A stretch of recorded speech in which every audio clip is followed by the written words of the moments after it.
안녕하세요. 테크리에이터 꿀단지 PD입니다. 아이폰 14와 아이폰 14 플러스가 아이폰 13 프로와 동일한 5코어 GPU의 A15 바이오닉 AP를 사용하고 스펙이 다소 빌리는 부분이 있다 보니까 아이폰 14 일반 모델을 구매하느니 아이폰 13 프로를 사는 게 더 좋다는 의견이 제법 있어요. 그래서 아이폰 일반 모델 중에서는 처음으로 나온 대화면인 아이폰 14 플러스를 같은 크기인 전작인 아이폰 13 프로 맥스와 비교해서 대화면 아이폰을 찾는 분들이 무엇을 사면 좋을지 자세하게 살펴보겠습니다. 먼저 각각의 스펙에 대해서는 하나씩 풀어서 비교를 하니까 의미 없는 스펙 읽기는 하지 않고 한 번에 보고 싶은 분들을 위해 표 하나로 정리를 했어요. 가격은 공식 출시가 기준으로 아이폰 14 플러스가 135만원부터 시작하고 아이폰 13 프로 맥스는 149만원부터 시작합니다. 13 프로 맥스는 애플 공홈에서는 판매하지 않지만 공인 리셀러 매장이나 온라인 쇼핑몰 등에서는 구매할 수 있어요. 자급제 기준으로 1년이 지났지만 아이폰 13 프로 맥스의 가격이 많이 내려가지는 않았고 2022년 10월 즈음에 아이폰 14 플러스와 비슷한 가격에 구매할 수 있습니다. 스마트폰을 고를 때 디자인은 무척이나 중요하죠. 퍼포먼스나 물리적인 스펙을 더 중요시하는 분들은 이해하기 힘들 수 있는데 겉으로 보기에 본인 취향에 맞는 예쁜 디자인을 가장 중요시하는 것은 선택 기준이 다른 것 뿐입니다. 아이폰 14 플러스와 13 프로 맥스는 프레임 앞뒤 모서리 각진 형태라는 것과 4개의 모서리가 둥글게 처리되어 있는 동일한 폼팩터를 사용해요. 그래서 측면을 쭉 살펴보면 버튼이나 스피커의 위치는 똑같고 유심 트레이 위치만 약간 차이가 있습니다. 후면은 렌즈 개수가 다른 것이 가장 큰 차이인데 얇은 프레임을 포함한 렌즈 하나의 지름이 13 프로 맥스는 15mm고 14 플러스는 14mm인 전까지 영향을 미쳐서 카메라 3의 13 프로 맥스가 확실히 더 커요. 그리고 둘 다 유리를 사용했지만 아이폰 14 플러스는 유광이고 13 프로 맥스는 무광입니다. 프레임은 반대로 알루미늄을 사용한 아이폰 14 플러스가 무광이고 스테인리스 스틸을 사용한 13 프로 맥스는 유광이에요. 아이폰을 돌려서 전면을 보면 스마트폰의 크기와 화면 크기까지 동일하고 상단 노치, 베젤 두께까지 똑같기 때문에 디자인적으로 구분되는 포인트는 없습니다. 아이폰은 2018년에 6.5인치 아이폰 XS 맥스가 208g으로 나온 이후에 11 프로 맥스와 12 프로 맥스가 226g, 13 프로 맥스가 238g, 14 프로 맥스가 240g으로 만만치 않은 무게를 자랑하고 있습니다. 그런데 아이폰 14 시리즈에서 미니 모델을 없애면서 나온 플러스 모델이 6.7인치에 203g이니까 화면 크기는 마음에 드는데 무게 때문에 프로맥스를 선택하지 않았던 분들이라면 눈길이 가죠. 아이폰 14 플러스를 받자마자 언박싱 할 때도 크기에 비해서 무게감이 가벼운 편이라서 인상적이었는데 13 프로맥스를 사용하다가 14 플러스를 잡고 써보면 차이가 제법 많이 납니다. 수치상 차이가 절대적으로는 35g, 상대적으로는 아이폰 14 플러스가 약 15%가 가벼운데 체감상 차이는 이런 수치보다 조금 더 크게 느껴져요. 무게에 따른 휴대성은 아이폰 14 플러스가 아이폰 13 프로 맥스보다 확실하게 몇 단계 우위에 있습니다. 크기는 가로 세로 길이가 완전히 똑같고 두께가 7.65mm인 아이폰 13 프로 맥스가 7.8mm인 14 플러스보다 약간 얇은데 한 손으로 잡든 양손으로 잡든 그립감에서 차이가 체감되지는 않아요. 아이폰 14 플러스와 13 프로 맥스는 동일하게 5코어 GPU에 A15 바이오닉 AP와 6기가 램을 탑재했는데 가장 최신은 아니지만 성능을 의심하는 분들은 없을 겁니다. 긱벤치 5나 3D 마크 와일드라이프 익스트림 점수를 보면 높은 수준에서 차이가 없고 과부하시 성능을 제한한 스로틀링 체크를 위한 스트레스 테스트 결과는 14 플러스가 약간 앞섭니다. 여러 번 반복해도 유지되는 성능이 대략 100점 정도 높아요.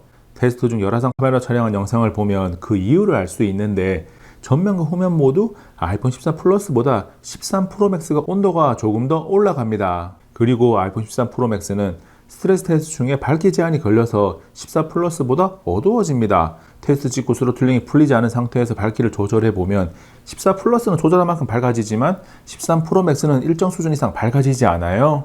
즉, 두 스마트폰은 동일한 AP를 탑재하고 있지만 발열관리 수준에서 차이가 나서 아이폰 13 프로 맥스가 스로틀링이 조금 더 걸리고 이 과정에서 13 프로 맥스는 밝기 제한이 발생하기도 합니다. 아이폰 14 플러스가 전작 프로 모델과 동일한 AP를 탑재한 것은 매우 아쉽지만 발열관리와 스로틀링을 생각하면 아주 조금이지만 우위에 있다고 할 수 있어요.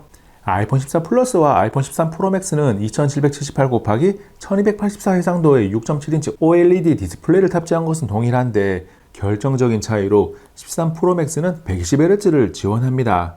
120Hz와 60Hz의 차이를 확인하기 위해서 슬로우 모션 촬영한 영상을 보면 아이폰 14 플러스가 잔상이 더 많이 남고 13 프로 맥스가 상대적으로 더 부드럽게 전환되는 것을 확인할 수 있어요. 이 차이는 120Hz를 사용해본 경험이 없는 분들은 따로 놓고 보면 체감이 안 될 수 있는데, 사용해본 경험이 있다면 60Hz로 내려갔을 때 역체감이 잘 되는 부분입니다. 물론 120Hz를 지원하지 않는다고 해서 스마트폰을 사용하는데 불편함이 발생하는 것은 아니지만, 프리미엄 가격을 지불하는 스마트폰에서는 당연히 있어야 하는 게 아닌가라는 생각이 드는 스펙이죠. 주사율을 제외하면 색상의 표현이나 화질은 누구나 만족할 만한 수준으로 두 스마트폰 모두 훌륭합니다. 아이폰 14 플러스든 아이폰 13 프로 맥스든 디스플레이 품질에 불만을 제기하는 분들은 없을 거예요. 일반적인 환경에서의 최대면 밝기도 충분한 수준으로 비슷해서 실내 조명하에서 14 플러스가 831.8리터가 나오고 13 프로 맥스가 856리터가 나옵니다. 두 녀석 모두 밝기 설정 75% 이하에서 밝기가 급격하게 낮아지는 특성은 동일해요. 아이폰 14 플러스와 아이폰 13 프로 맥스의 스피커는 둘 다 모두 아주 훌륭합니다. 그래서 상대적인 차이를 제가 느낀 대로 이야기를 하면, 아이폰 14 플러스는 소리가 풍성하고 베이스가 강하게 느껴지면서 부드러워요. 그런데 고음에서도 소리가 부드러워서 힘이 빠진 느낌이 듭니다. 반면에 아이폰 13 프로 맥스는 공간감이 상대적으로 약하고 소리는 조금 더 선명해요. 그리고 고음에서 힘을 느낄 수 있습니다. 보통 중보급형 스마트폰들이 비용 문제로 망원 렌즈를 탑재하지 않는 것은 누구나 이해할 수가 있지만, 프리미엄 가격을 받은 아이폰 14 플러스에 망원이 없다는 것은 많이 아쉬운 부분입니다. 스마트폰으로 사진을 찍을 때 광각과 망원은 같은 피사체를 찍더라도 사진이 주는 느낌이 달라요. 3배줌 망원 렌즈가 있는 아이폰 13 프로 맥스로 같은 피사체를 기준으로 잡고 광각과 3배줌 망원 촬영을 한 사진인데, 뭐가 더 좋다는 판단을 하려는 것은 아니고 다름을 보여드리고 있습니다. 그래서 아이폰 13 프로 맥스가 물리적인 렌즈 구성에서는 아이폰 14 플러스보다 한 단계 위에 있어요. 그런데 또 다른 부분을 살펴보면 광각과 초광각으로 촬영한 사진의 품질이 정말 우열을 가리기 힘듭니다. 그냥 봐도 그렇고 일부분을 확대해서 봐도 차이를 이야기할 만한 부분이 딱히 없어요. 다양한 환경에서 촬영한 사진을 조금 더 보겠습니다.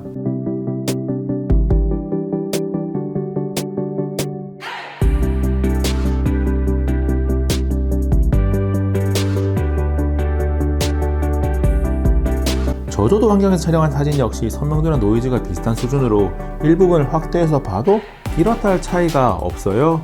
물론 13 프로 맥스는 로고 촬영이 가능하니까 사진 촬영 후에 전문적인 보정을 하는 분들은 조금 더 본인의 취향에 맞는 결과물을 얻을 수 있는데, 촬영 시 약간의 딜레이와 촬영한 사진을 바로 활용할 수 없다는 불편함이 있습니다. 13 프로 맥스가 가지는 상대적인 장점이긴 한데 일반적으로 잘 사용하지는 않죠. 이어서 인물사진 모드로 촬영한 사진 역시 매우 비슷해서 어느 한쪽이 좋다고 하기 힘들고, 아이폰 13 프로 맥스는 망원 렌즈가 있어서 인물 모드 3배줌을 선택할 수 있습니다. 우면 카메라로 촬영한 영상 역시 사진만큼이나 우열을 가리기 힘들어요. 월미도에서 촬영한 바다의 모습을 봐도 그렇고 동네 체육공원에서 걸으면서 촬영한 영상을 봐도 두 스마트폰 모두 좋습니다. 영상에서는 아이폰 14 플러스가 액션 모드를 사용할 수 있다는 것이 눈에 띄는 차이점인데, 14 플러스의 액션 모드를 켜고 13 프로 맥스와 동시에 영상을 찍어보면 훨씬 더 부드럽고 안정적인 영상이 찍혀요. 그리고 시네마틱 모드에서 아이폰 14 플러스는 4K 해상도 촬영이 가능합니다. 스마트폰으로 이 영상을 보고 있다면 품질 차이를 느끼기 힘들 수 있는데, 시네마틱 촬영에서는 4K 해상도인 14 플러스가 FHD 해상도인 13 프로 맥스보다 더 좋아요. 영상에서도 사진의 프로로우처럼 13 프로 맥스만 프로레스 촬영이 가능하다는 점이 상대적인 장점인데, 전문적인 보정을 거치는 편집을 하는 게 아니라면 사용하는 분들이 거의 없을 겁니다. 후면에 이어 전면 카메라 역시 사진을 봐도 이렇다 할 차이가 있다고 말하기 힘들고, 걸으면서 촬영한 영상을 봐도 떨림을 잡는 수준이나 품질이 우열을 가릴 만한 부분이 있다고 판단되지는 않아요. 그리고 아이폰 14 플러스는 전면 카메라 AF가 들어가서 상대적인 강점을 가지는데, 13 프로 맥스와 번갈아서 사용해보면 체감되는 차이는 크게 느껴지지 않습니다. 카메라에 대해 정리를 해보면, 사진에서는 망원 렌즈가 있는 아이폰 13 프로 맥스가 우위에 있다고 할 수 있고, 영상에서는 프로레스 촬영을 하지 않는 대부분의 사용자에게는 액션 모드나 4K 시네마틱 촬영 등의 기능적인 요소가 강점인 아이폰 14 플러스가 조금 더 좋습니다. 아이폰은 배터리 용량에 비해서 사용시간이 긴 편인데, 14 플러스와 13 프로 맥스는 용량까지 충분해서 두 녀석 모두 배터리 사용시간에 대한 걱정을 하지 않아도 돼요. 그 밖에 지금까지 이야기하지 않은 지원 요소를 정리합니다. 와이파이 6와 UWB 지원, IP68 방수 방지는 똑같고 블루투스는 14 플러스가 5.3, 13 프로맥스가 5.0이에요. 그리고 아이폰 14 플러스에만 충돌 감지 기능이 있고 라이다 스캐너는 13 프로맥스에만 탑재되어 있습니다. 더해서 OS 업데이트 지원 애플이 워낙 길게 해주니까 신경 쓸 필요가 없는데 AP와 램이 동일하니까 같은 시기에 끝날 거예요. 아이폰 14 플러스를 13 프로맥스와 비교한 것은 크기가 똑같고 2022년 10월 즈음에 자급제 기준 구매 가격도 비슷하면서 동일한 AP를 탑재했기 때문입니다. 그리고 비교 대상이 14 프로맥스가 아닌 이유는 대하면 아이폰을 찾는 분들이 아이폰 14 플러스를 처음에는 14 프로맥스와 비교를 하는데 가격이 40만원 정도 차이가 나다 보니까 자연스럽게 13 프로맥스와 비교를 하게 됩니다. 결정적으로 아이폰 14 프로맥스를 점 찍은 분들은 별다른 비교 대상을 생각하지 않고 그냥 바로 구매를 하더라고요. 이쯤에서 아이폰 14 플러스와 13 프로맥스 중에 하나를 선택해야 한다면 무게에 따른 휴대성이 가장 중요하다면 14 플러스를 선택해도 괜찮습니다. 한번 무겁다고 느낀 무게는 시간이 지나도 적응하기가 쉽지 않고 내 손목과 손가락에 좋지 않은 영향을 줄 수도 있거든요. 그리고 카메라 성능이 뒤처지지 않고 퍼포먼스 면에서 발열 관리 스로틀링에서 약간의 우위를 점하기도 합니다. 반면에 아이폰 13 프로맥스는 아이폰 14 프로맥스로 가기에는 가격이 부담이 되는 분들이 카메라 망원 렌즈와 120Hz가 주는 부드러움이 필요할 때 선택하기 괜찮아요. 이번 영상은 여기까지. 다음에 또 만나요. 안녕. 이 영상 한번 보고 가셔야 됩니다. 정말 재밌어요. 와, 너무 잘 만들었어. 아니면 이 영상도 괜찮습니다. 정말 심혈을 기울였는데 많은 것을 담고 있습니다. 놀라운 정보를 얻을 수 있어요. 지금도 저보고 계시면 안 되고요. 두 개 중에 하나는 눌러보세요. 둘 다 재밌습니다.